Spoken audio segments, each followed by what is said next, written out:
Sasha here. So today is garlic planting day. I've been growing garlic for some years now and I've always managed to get a pretty good harvest. I've always been pretty happy with the garlic that we've harvested. However, this year I've had a couple of people and a couple of sources regarding growing garlic that I want to implement this year. Some really good little tweaks, I guess, to the process that I use for planting. And I'm going to be implementing them, and I thought it would be a great chance to show you guys as well. Certainly if you've got any tricks or tips that you'd like to share, I'd love to hear them.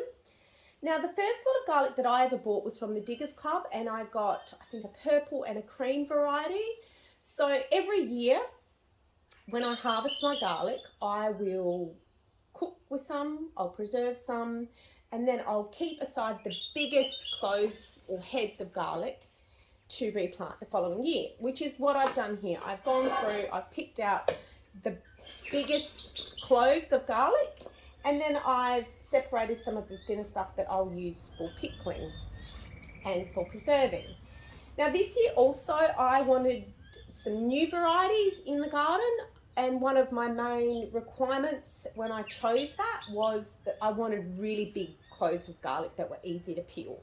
That was basically my MO for that. So I've got some from Tasmanian Gourmet Garlic, and I've got a purple stripe, which is a really big clove, and I've also got some Spanish Roja. Now, the difference in these two varieties is this is a hardneck, and this will be harvested in around November, and it will keep for a reasonably long time, but it's not a long keeper, all right? Whereas this, on the other hand, is a soft neck variety and it will last a lot longer. However, the cloves are a little bit smaller and the skin is harder to peel. So I think I did a post on garlic varieties that explains it a little bit more depth. But anyway, so I've got these two new varieties that I want to plant, plus I've got some of my own garlic here as well. Okay. Hey, Sasha here. So I'm about to plant my garlic, but I'm adding in another step this year, and one that I've never done before, and I've never actually heard of it either. But it actually came on the pamphlet that I was sent with my garlic order this year, and it said to pre-soak your garlic for 5 minutes in a solution of vodka and water. Now I've done 1/4 cup of vodka and 1 3/4 cup of water, and I've mixed that in, and I'm going to soak my garlic for 5 minutes. Now, what is this going to do? It's going to sterilize the outside, the external part of your garlic clove, and it's also just going to give the root and plant just a bit of an added growth boost as well. So we're going to soak that for 5 minutes, then we're going to drain it, but we're not going to rinse it off. We're going to leave that on there to do its job. And yeah, hopefully this makes a big difference this year with my garlic. Okay, so this is my garlic area. Now, probably about 6 weeks ago, I dug in a heap of horse manure and cow manure into this, and then I've just covered it in straw, and I've just let it sort of wait until garlic was ready to plant. What I'm going to do now is I'm going to pull back all the straw, and I'm going to add in some sea mungus pellets. Now, sea mungus is an awesome product that's useful in helping growth, but also helping to condition your soil. And the difference between this and, say, other forms of fertilizer is this can be used all year round and through winter, whereas a lot of other fertilizers aren't useful in the colder months because the soil and the plants just won't absorb those nutrients. But sea mungus, on the other hand, is different, so it's a great soil conditioner and product to use to help growth on winter veggies and in your garden in general all year round. So I'm going to add some of that in, and then we're going to start planting some garlic. So I've managed to dig my trenches out for my garlic. Now I'm going to be burying my cloves at around 3 to 5 centimeters. But what I'm going to do first is I'm going to add in a little step that I was recently told about this year. Now, I was told that bulbs, so we're talking flower bulbs, daffodils, all of those sorts of things, including garlic, love superphosphate.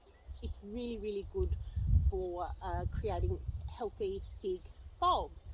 So this year I'm going to be adding in a tiny little bit of superphosphate into one of my rows as a bit of a test to see whether or not this is the way I want to plant my garlic in the future. Now technically superphosphate isn't an organic product, but having said that, it's not a pesticide or a spray or anything like that. So I actually feel okay about using it, and I'm only using it on one row of my garlic, really as a bit of a test. So I'm going to add it in. You really don't need much. So what I'm going to do is I've probably dug a bit deeper than 3 to 5 centimeters, and then I'm just going to come along. Hang on,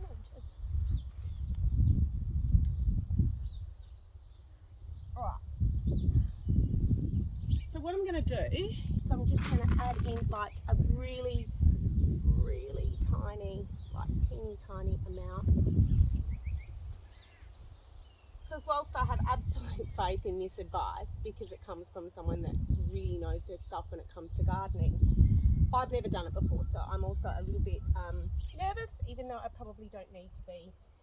So I'm just going to sprinkle a little bit there. I've barely used a handful, and I'm just going to cover that over a little bit so the cloves of garlic aren't sitting directly on that. Just going to sprinkle that down.